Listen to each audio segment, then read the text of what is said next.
हरे कृष्णा, राधे राधे। नमस्कार दोस्तों, आप सभी को होलिका दहन और छोटी होली की हार्दिक शुभकामनाएं। आज मैं आप सभी को सुनाने जा रही हूँ होलिका दहन की बड़ी ही पावन कथा। कहते हैं होलिका दहन के दिन बुराई का अंत और अच्छाई की विजय हुई थी।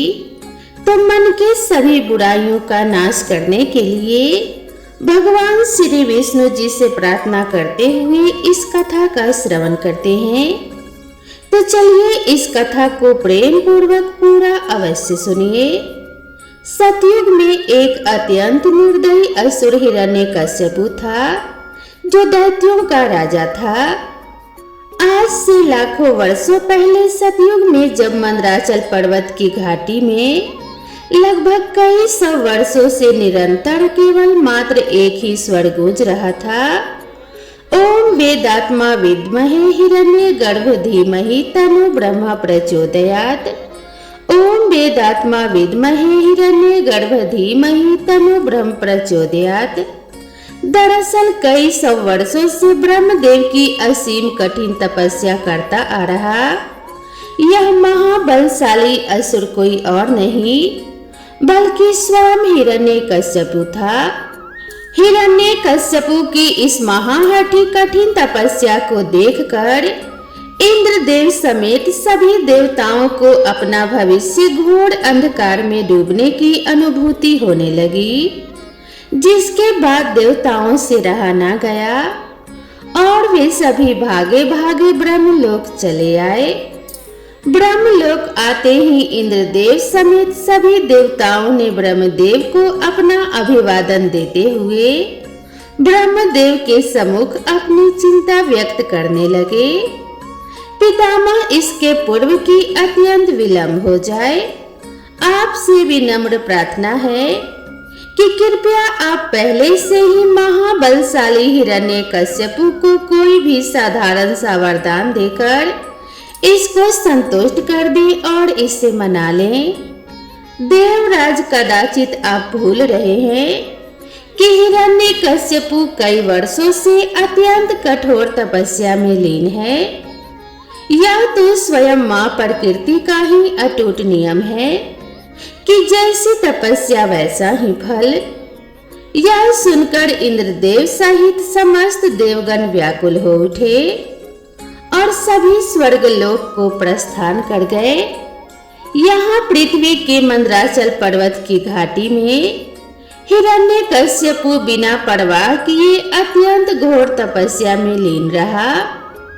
समय यूं ही बीतता चला गया और फिर एक दिन वह समय आ ही गया जब ब्रह्मदेव हिरण्यकश्यपु के अति कठोर तपस्या से प्रसन्न होकर उसके सम्मुख प्रकट हुए और उससे अपना इच्छुक वरदान मांगने को कहने लगे। उठो वत्स, अपनी आंखें खोलो, हम तुम्हारे इस अति कठिन तपस्या से अति प्रसन्न हैं। ब्रह्मदेव, तुम जिस प्रकार की भी इच्छुक वरदान की कामना रखते हो हमसे मांग सकते हो, ऐसा ब्रह्मदेव ने कहा।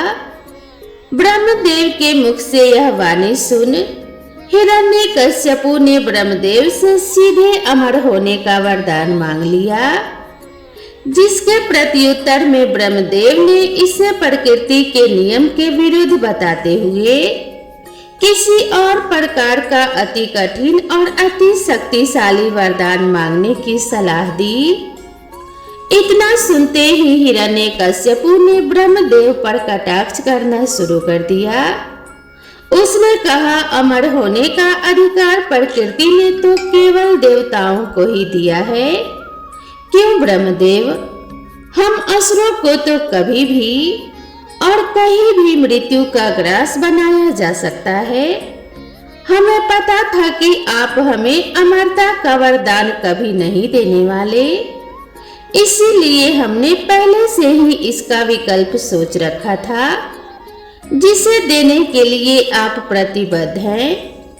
इतना कहकर हिरण्यकश्यपु ने ब्रह्मदेव से ऐसा वरदान मांग लिया, जिसे सुन स्वयं ब्रह्मदेव भी आश्चर्यचकित हो उठे। देवताओं ने तो जैसे अपना इंद्रासन अभी से ही खो दिया हो। दरअसल इस वरदान के दौरान हिरण्यकश्यपु को ना तो कोई देवता, यक्ष, राक्षस या मानव पशु मार सकता, इसके अलावा वह ना तो दिन में मरता और न ही रात में। उसे ना किसी अस्त्र से मारा जा सकता और ना ही किसी शस्त्र से। वह ना धरती पर मरता और ना ही आकाश में, और उसकी मृत्यु ना तो घर के भीतर हो पाती और ना ही घर के बाहर। ब्रह्मदेव द्वारा वरदान प्राप्ति के पश्चात हिरण्यकश्यपु अपने जीवन को लेकर पूरी तरह से सुनिश्चित हो चुका था। अब उसे अपनी मृत्यु का भय नहीं रहा। वह स्वयं को अजय और अमर ही समझ बैठा। वरदान प्राप्ति के पश्चात हिरण्यकश्यपु मंदराचल पर्वत की घाटी से निकलकर सीधे अपने विशालकाय राज्य हिरण्यकरण वन पहुंच गया, जहां उसका स्वागत बड़े ही हर्षो उल्लास से किया गया। अपने सिंहासन में बैठने के पश्चात उसने अपने आसुरी सैनिकों को सबसे पहले तो अपने राज्य व राज्य के आसपास के क्षेत्रों में हो रहे विष्णु भगवान के पूजा पाठ को तत्काल ही प्रतिबंध करने का आदेश दे दिया।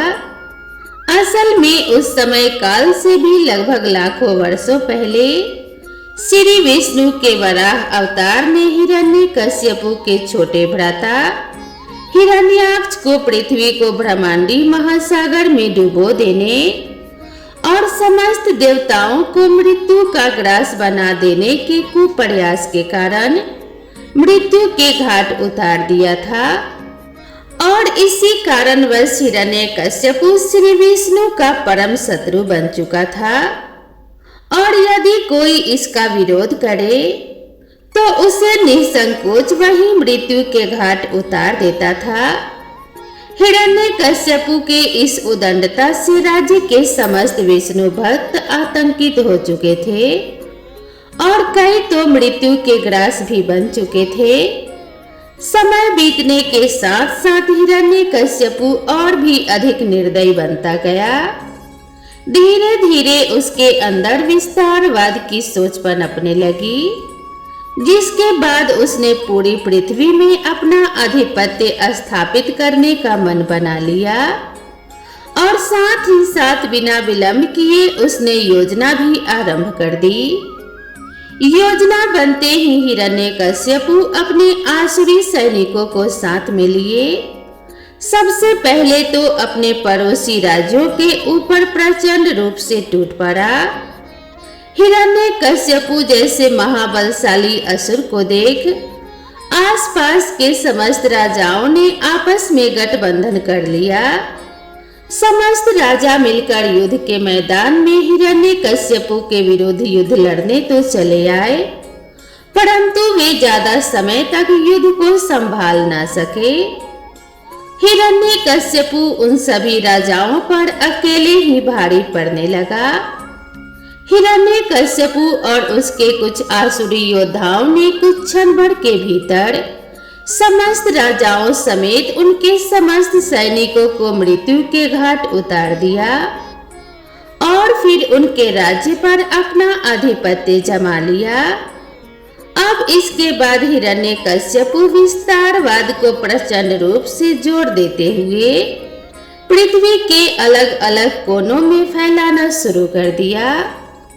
उसने अत्यंत ही कम समय काल के भीतर ही पृथ्वी के हर राज्यों, महाद्वीपों और कबीलों पर अपना आधिपत्य जमा लिया। उसके नाम मात्र से ही समस्त मनुष्य जाति थर थर कांपने लगी थी।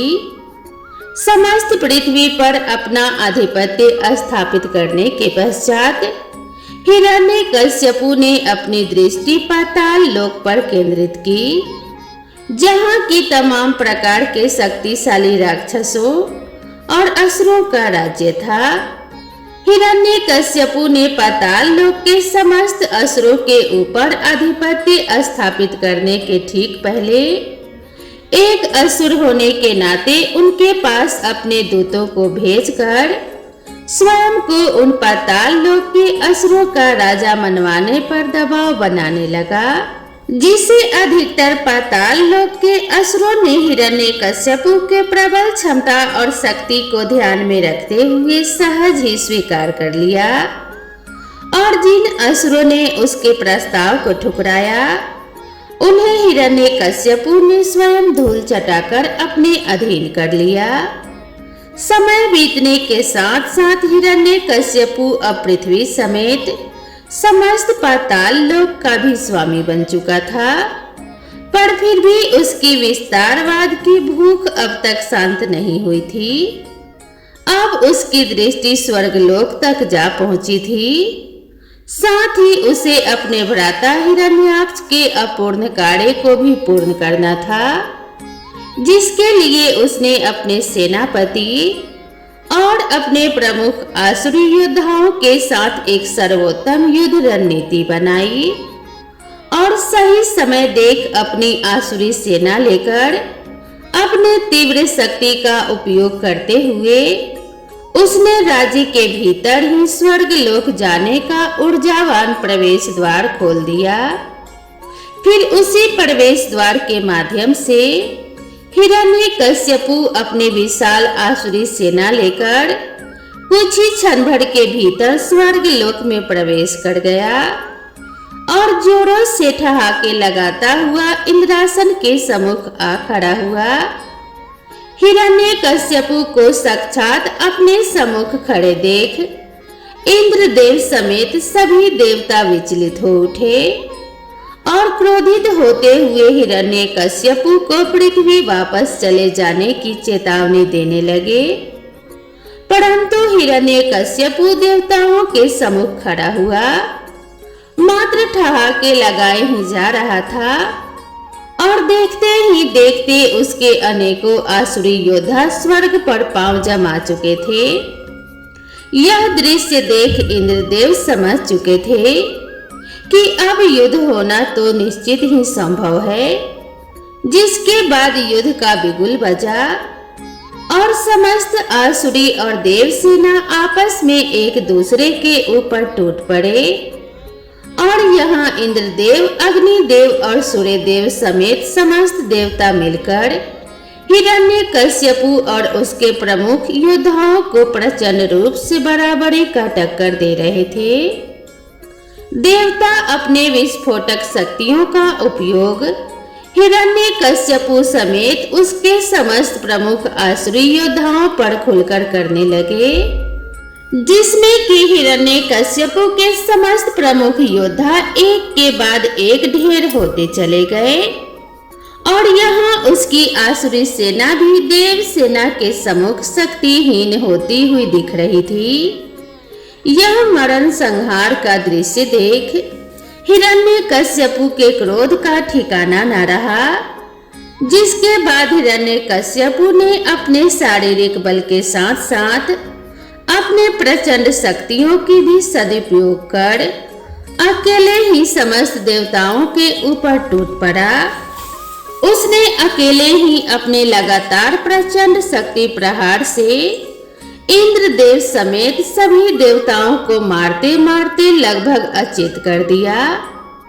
हिरण्यकश्यपु का यह भयंकर रूप देख देवता भय से थर-थर कांपने लगे और इससे पहले कि हिरण्यकश्यपु सभी देवताओं को बंदी बनाता, सभी देव भयभीत होते हुए स्वर्ग से अंतर्ध्यान हो गए। इंद्रदेव समेत समस्त देवताओं को युद्ध से हारकर स्वर्ग से अंतर्ध्यान होता देख देव सेना भी छिन्न भिन्न होने लगी, जिसमें कई देव सेना तो आसुरी सेना के हाथों वीर गति को प्राप्त हो गए और कई तो अपने प्राण बचाकर स्वर्ग से अंतर्ध्यान हो गए।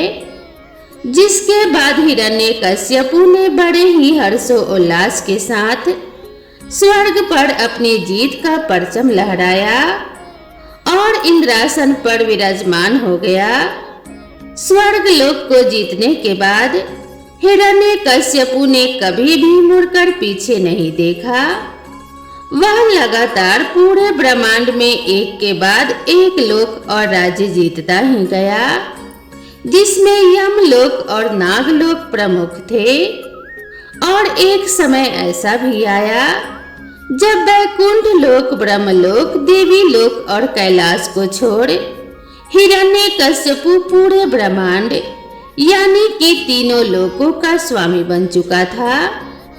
इंद्रदेव समेत समस्त देव हिरण्यकश्यपु के भय से पूरे ब्रह्मांड में छिप छिपाए त्रिदेव के शरण में रहने लगे थे। उस समय काल में हिरण्यकश्यपु को पूरे ब्रह्मांड में चुनौती देने वाला कोई भी नहीं था।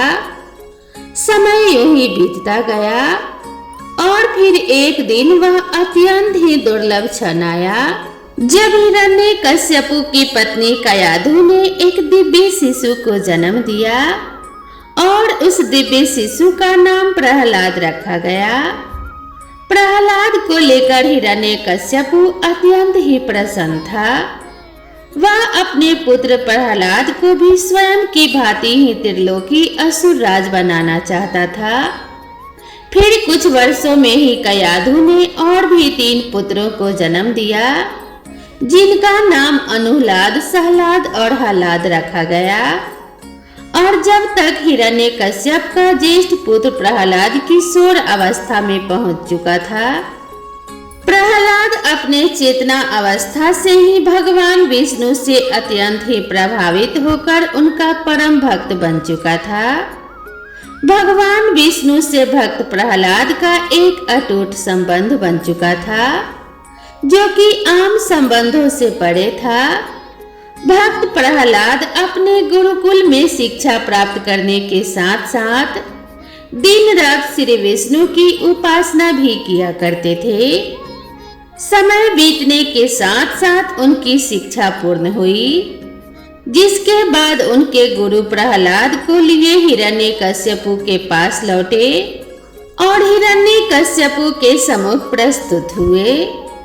उस समय हिरण्यकश्यप मदिरा पान में डूबा हुआ था।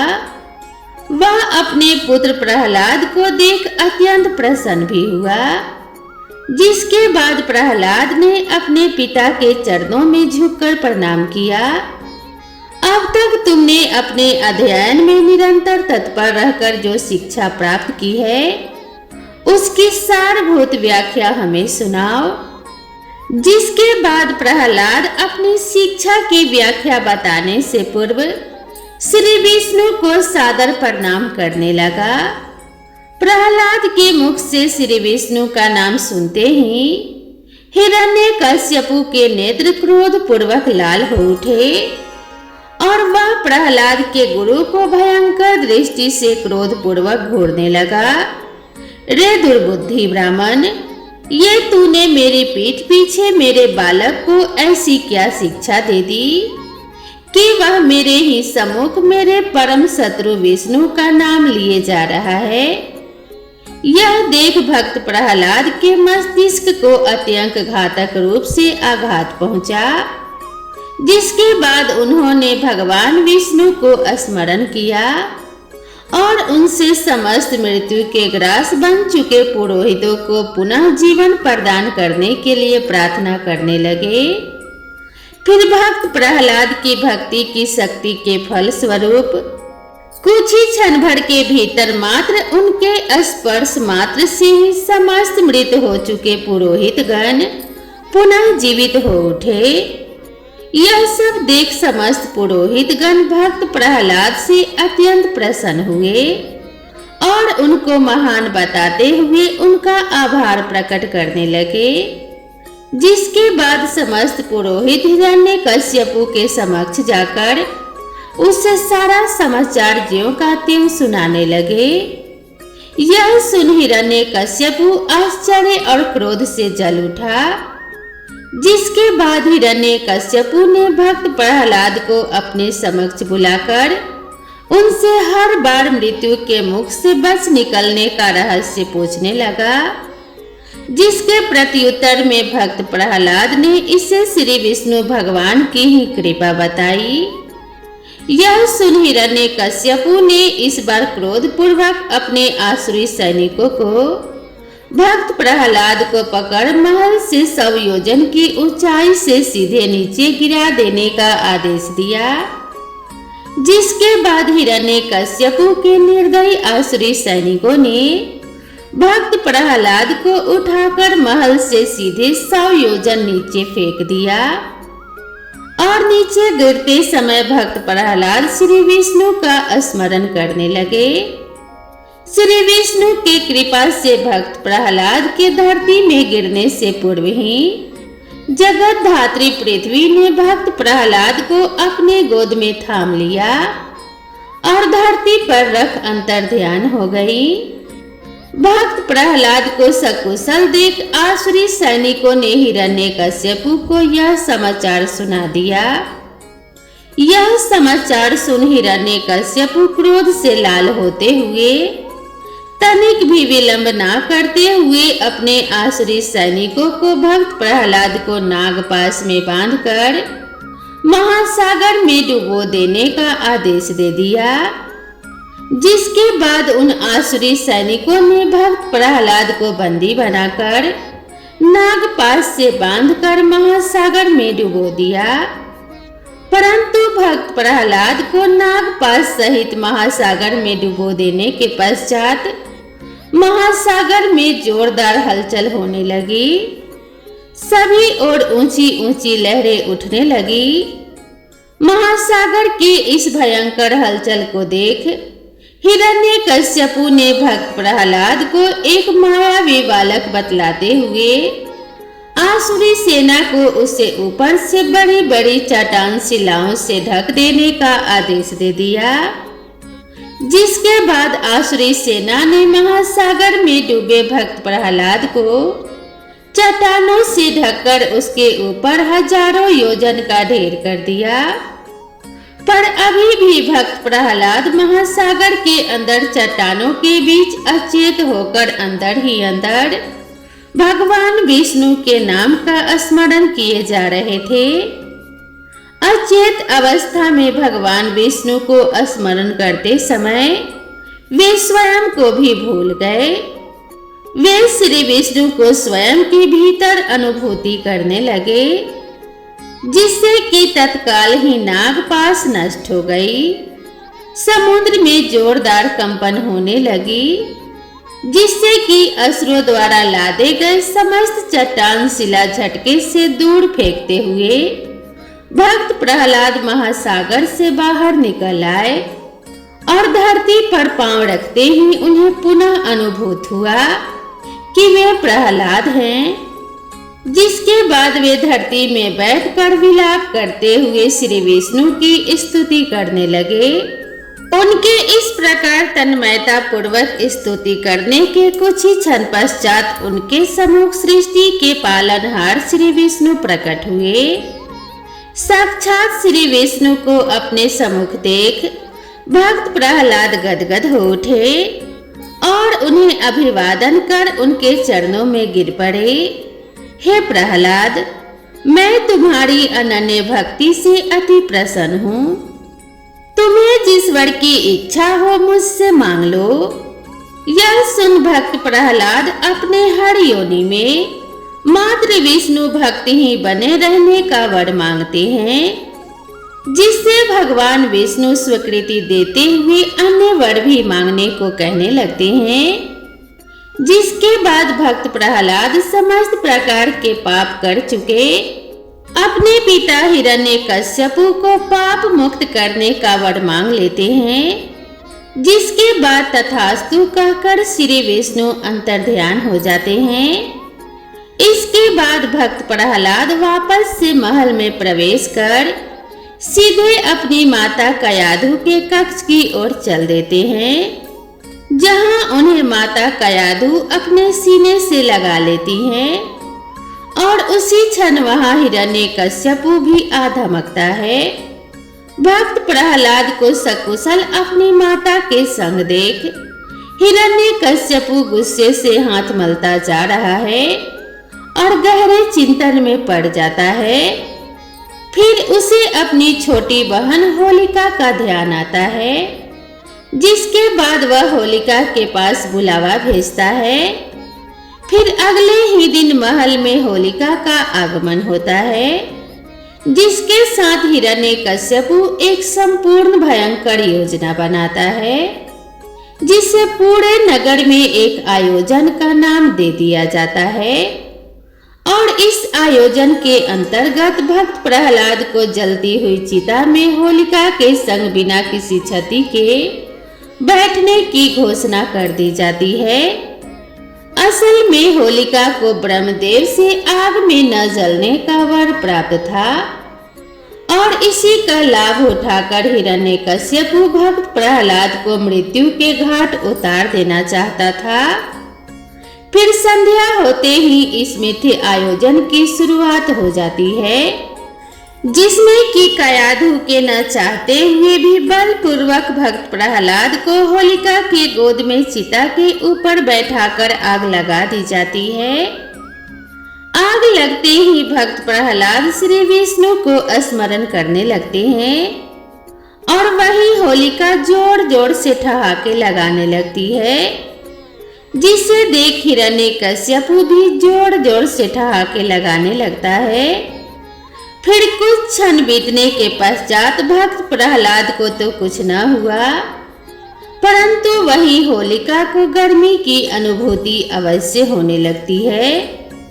क्षण बीतने के साथ साथ यह गर्मी जलन में परिवर्तित हो जाती है और होलिका उसी चिता में छटपटाते हुए भस्म हो जाती है, जिसे देख हिरण्यकश्यपु मात्र गर्जना और विलाप के सिवा कुछ न कर पाया और वही भक्त प्रहलाद फिर से सकुशल मृत्यु को मात देते हुए चिता से बाहर आ गए, जिसे देख सभी आश्चर्यचकित हुए।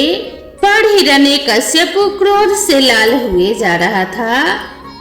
नगर समेत महल में शोक का वातावरण था। धीरे धीरे सूर्यास्त भी हुआ और फिर आसुरी सैनिकों ने भक्त प्रहलाद को बलपूर्वक राजसभा में हिरण्यकश्यपु के सम्मुख प्रस्तुत किया। भक्त प्रहलाद को अपने सम्मुख देख हिरण्यकश्यपु अपने अति क्रोध और घमंड से भरे स्वर में भक्त प्रहलाद को असुर जाति के नाम पर एक कलंक मात्र बताने लगा और स्वयं को असल भगवान, साथ ही श्री विष्णु समेत समस्त देवी देवताओं को शक्तिहीन बताते हुए स्वयं मात्र को बताया शक्तिमान। मैं स्वयं सूर्य हूँ, मैं स्वयं चंद्र हूँ, मैं स्वयं वायु हूँ, मैं स्वयं काल हूँ। पूरे सृष्टि में मुझसा कोई भगवान नहीं। इतना कहते हुए हिरण्यकश्यपु स्वयं मात्र को ही भगवान मानने पर जोर देने लगा, जिसे कि भक्त प्रहलाद ने गलत बताते हुए मात्र भगवान विष्णु को ही सत्य बताया। यह सुन हिरण्यकश्यपु ने क्रोध में आते हुए भक्त प्रहलाद के सीने में जोर से लात मारी, जिससे कि भक्त प्रहलाद जोरों से छिटक गए और गिर पड़े और अधमरी अवस्था में पहुंच गए। कहाँ गया तेरा भगवान? बुला अपने भगवान विष्णु को, वह बचा सकता है तो आकर बचा ले तेरा प्राण। जिसके बाद भक्त प्रहलाद ने भगवान विष्णु को हर जगह विराजमान होने की बात कही, यहाँ तक कि महल के हर खंभे में भी। यह सुन हिरण्यकश्यपु महल के खंभों को अपनी गदा प्रहार से पागलों की तरह चकनाचूर करने लगा। यूं ही खंभों को चकनाचूर करते हुए वह एक और खंभे में अपनी गदा का प्रहार कर देता है, परंतु वह खंभा चकनाचूर ना होकर ज्यों का त्यों रह जाता है, जिसे देख हिरण्यकश्यपु आश्चर्य में पड़ जाता है। जिसके बाद वह क्रोध में आकर उस खंभे में अनेकों प्रहार करता है, परंतु वह खंभा ज्यों का त्यों ही रह जाता है।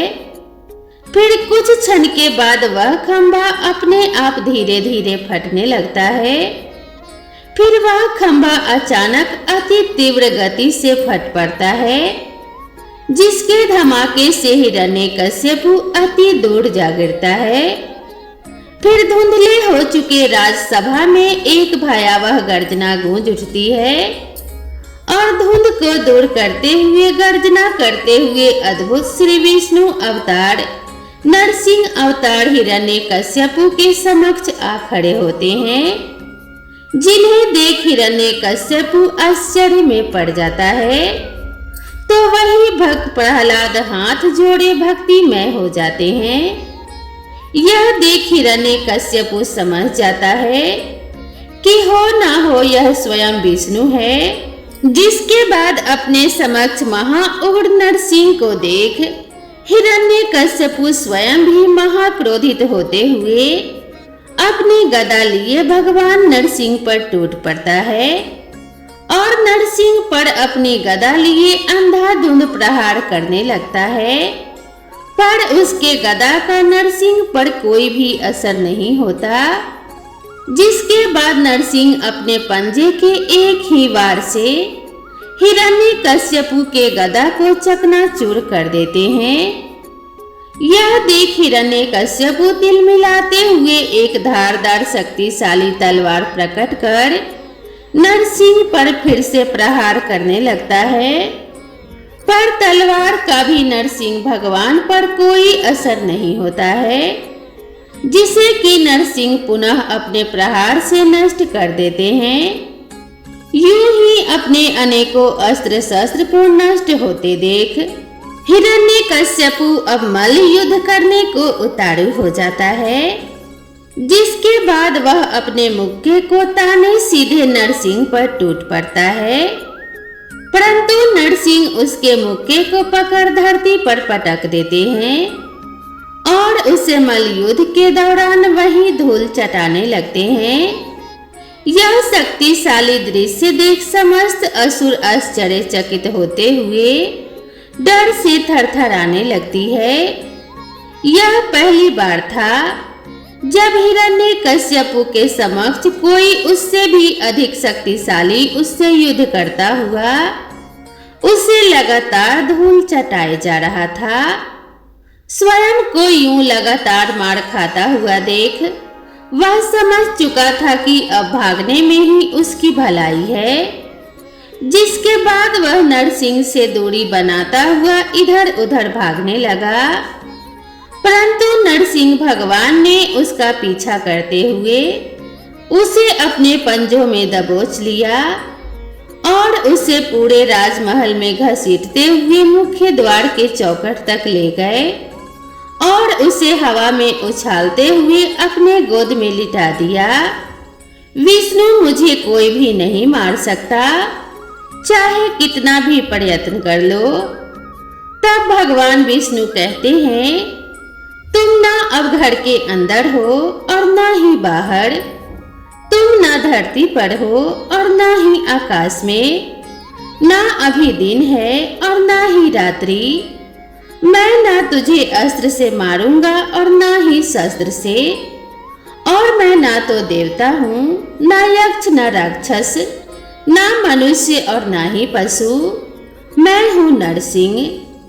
इतना कहते हुए नरसिंह ने सीधे अपने धारदार पंजों से हिरण्यकश्यपु के उदर को बीच से चीरने लगे, जिससे कि हिरण्यकश्यपु के प्राण पखेरु वहीं उड़ गए और वह वही भगवान नरसिंह के हाथों मृत्यु को प्राप्त हो गया। यह देख भक्त प्रहलाद को अपने पिता की मृत्यु का अत्यंत शोक हुआ, परंतु इसे उन्होंने श्री विष्णु की इच्छा मात्र समझते हुए भगवान नरसिंह के समक्ष हाथ जोड़े बैठे रहे। अपने असुर राज्य को यूं छटपटाता हुआ मृत्यु के घाट उतरता देख समस्त आसुरी सेना हिरण्यकश्यपु के चंगुल से मुक्त होते हुए पाताल लोक की ओर भागने लगी और हिरण्यकश्यपु के कुछ प्रमुख आसुरी सैनिकों ने यह भयंकर दृश्य देख अपना नियंत्रण खोते हुए नरसिंह भगवान पर हमला बोल दिया। जिसके बाद नरसिंह ने अपने प्रलयकारी प्रहार से समस्त उग्र आसुरी सैनिकों को मिट्टी में मिला दिया। इस प्रकार अपनी बहन होलिका के साथ हिरण्यकश्यप भी मारा गया और इस प्रकार बुराई का अंत और अच्छाई की जीत हुई और इसी को बुराई पे अच्छाई की जीत के रूप में होलिका दहन के रूप में मनाया जाता है। तो आज के दिन अपने मन के अंदर की सभी बुराइयों को समाप्त करने के लिए भगवान श्री विष्णु से प्रार्थना करें और भगवान नरसिंह का ध्यान करते हुए अपनी सभी बुराइयों पे जीत पाने की कोशिश करें और आज से अपने जीवन में अच्छाइयों को अपनाने का प्रयत्न करें। भगवान श्री विष्णु आप सभी भक्तों का कल्याण करें, आपके जीवन में कभी कोई कष्ट ना आए और सदा खुशियां तथा हर्ष उल्लास बनी रहे। इसी कामना के साथ आप सभी से विदा लेते हैं। मिलते हैं इसी तरह की नेक्स्ट वीडियो में, तब तक के लिए राधे राधे।